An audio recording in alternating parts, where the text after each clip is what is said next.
Bonsoir, donc prenons maintenant l'exercice 2. Donc c'est quoi l'exercice 2? Donc on va lire ensemble, bien sûr. Donc considérons le circuit suivant.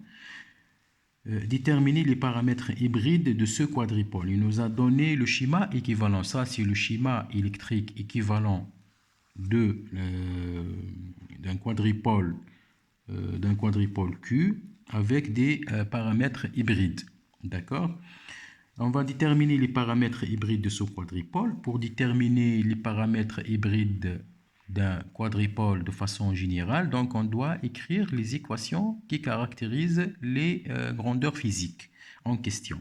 D'accord? Puis on va donner la signification physique de chaque terme, donc comme précédemment on va considérer. Donc je vais schématiser le quadripôle. Ici c'est exercice 2.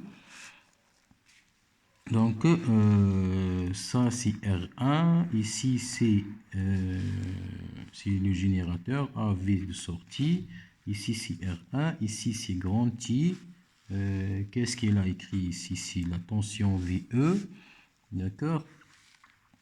Donc ici, c'est le générateur en courant avec le sens inverse, vous devez faire attention toujours dans les sens. Bêta, grand I, ici c'est I entrée, d'accord? I entrée et résistance R2, la résistance R2. Ici la sortie c'est IS et VS. R2, IS, VS. Et on vous demande de déterminer les paramètres hybrides. Les paramètres hybrides. D'accord? Donc, pour déterminer les paramètres hybrides, on a déjà dit qu'on doit écrire quoi? On doit écrire les équations qui caractérisent les grandeurs physiques d'entrée et de sortie. Mais vous devez savoir comment écrire ces équations. Donc pour les paramètres hybrides, c'est la matrice H. La matrice H. Donc pour écrire la matrice H, qui est fonction des paramètres, donc on doit écrire VE IS pour dire qu'il s'agit d'hybride. Donc je fais le mélange entre l'entrée et la sortie pour faire de l'hybride. Donc j'écris la tension d'entrée et l'intensité de courant de sortie égale la matrice H avec ses paramètres H11, H12, H21, H22. D'accord? Fois quoi? Fois, bien sûr, intensité de courant d'entrée et la tension de sortie. Donc, il suffit d'écrire, qu'est-ce que je dois écrire? Je dois écrire VE qui est égal à H11 IE plus H12 VS et IS égale H21 IE plus H22 VS. D'accord? Si vous n'allez pas écrire les équations de cette façon, donc c'est faux. Vous ne pouvez pas faire ou bien vous ne pouvez plus déterminer la matrice hybride. D'accord? Donc vous devez savoir c'est quoi la matrice hybride, c'est quoi la matrice de transfert, c'est quoi la matrice admittance, c'est quoi la matrice impédance. D'accord? Pour que vous pouvez répondre à des questions de ce genre.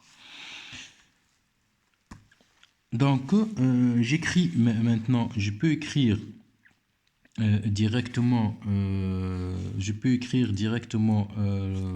en utilisant le circuit. J'utilise aussi et j'applique la loi d'Ima et la loi d'Ineux pour déterminer l'expression des grandeurs physiques. Par exemple, j'écris la tension VE. La tension VE est égale à quoi? La tension VE égale, ici c'est la maille, égale à R1 IE égale à R1 IE plus AVS. Et parfois le A, elle est égale à alpha. Je la note alpha parfois. D'accord? Ou bien je l'écris alpha. Donc VE égale à quoi? VE égale à R1 IE, loi de May, plus AVS. Et j'écris IS, c'est ce que je dois chercher. Ici, IS, c'est quoi? IS, c'est quoi? IS qui va être divisé en deux courants. Courant ici et courant ici. Le courant qui va passer ici, c'est le courant bêta IE. Tout, pas seulement IE. C'est bêta IE. Déjà, c'est un générateur de courant. Et le courant qui va passer ici, c'est quoi? Je peux l'écrire I', par exemple. Je peux écrire I' et je peux le calculer directement. Qu'est-ce que vous remarquez ici? Vous remarquez que la tension Vs égale à quoi? La tension Vs égale à R2 fois I'. D'accord? Donc, I' égale à Vs sur R2. Donc, la tension, l'intensité de courant qui passe par R2, c'est Vs sur R2. Je peux l'écrire directement. Donc, IS égale à quoi? IS, c'est quoi IS? IS égale la somme de ces deux courants, qui est le I' plus le bêta IE. D'accord? Bêta IE. Donc, j'écris mon expression ici. Donc, IS égale, en remplaçant I' par l'expression Vs sur R2. Donc, c'est très facile. Donc, elle est égale à quoi? Elle est égale à bêta IE plus I' qui est égal à 1 sur R2 Vs. Donc, j'ai déjà déterminé les paramètres hybrides facilement. Donc, ici, c'est VE. Donc, les paramètres hybrides, ça, c'est les expressions de quoi? Les expressions des grandeurs physiques. Donc, directement, la matrice H est égale à R1. D'accord? C'est R1, A, bêta et 1 sur R2 directement. Ça, c'est une méthode que j'utilise en appliquant la loi de May, les lois de May-Ineux.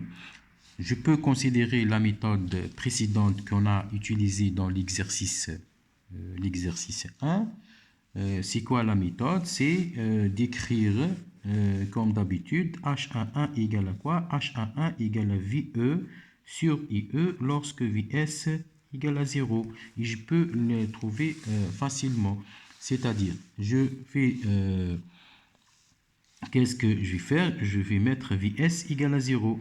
Donc, si j'écris Vs égale à 0, donc qu'est-ce qu'on va avoir? On va avoir ici, ici égale à 0. D'accord? Donc, la H11 qui est égal à VE sur IE, il me reste que R1 parcouru par le courant IE, pardon. Si je pose Vs, je répète, si je pose Vs égale à 0, donc ici, c'est comme si le générateur n'existe pas, il me reste que VE, R1 et E. Donc R1 est parcouru par IE, donc VE, elle est égale à quoi? Égale à R1 fois IE. Donc directement, H11 est égal à VE sur IE, d'accord? Donc ça, c'est équivalent à quoi? Si je peux l'écrire, Vs égale à 0, donc il me reste seulement que l'intensité de courant IE et R quoi? Et R1. C'est pas R2. Donc ici, j'élimine le générateur, il n'existe pas. Donc il me reste que la tension VE. Donc qu'est-ce que je cherche? Je cherche H11 qui est égal à VE sur IE. Je divise VE sur IE, il me reste que R1. Donc c'est bien le paramètre H11. Et je continue de la même façon si vous voulez utiliser l'autre méthode. D'accord? Méthode de court-circuit et méthode de circuit ouvert. Voilà. Donc, donner la signification physique de chaque terme. Pour donner la signification, ça c'est la question numéro 2. Donner la signification physique de chaque terme. Pour donner la signification physique de chaque terme, nous savons bien que la signification physique de chaque terme, on a dit que H11 n'est autre que quoi? Si j'utilise j'utilise bien sûr ces équations.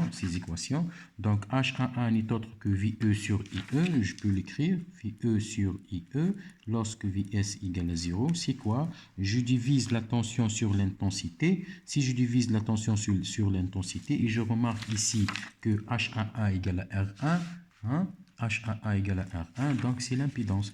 Donc c'est l'impédance d'entrée. C'est l'impédance d'entrée lorsque, bien sûr, la sortie est court-circuitée. Et je considère, bien sûr, de la même façon, H21 égale à quoi? H21, par exemple, H21 égale à IS sur IE. Égale à IS sur IE. Quand est-ce que c'est? Lorsque VS toujours égale à 0. C'est quoi?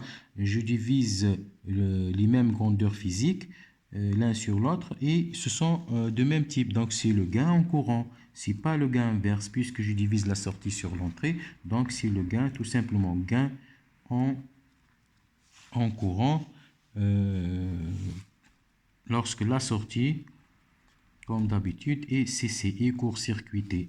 Donc je passe à H12 égale à quoi? H12, regardez bien, H12 c'est VE sur VS lorsque IE égale à 0.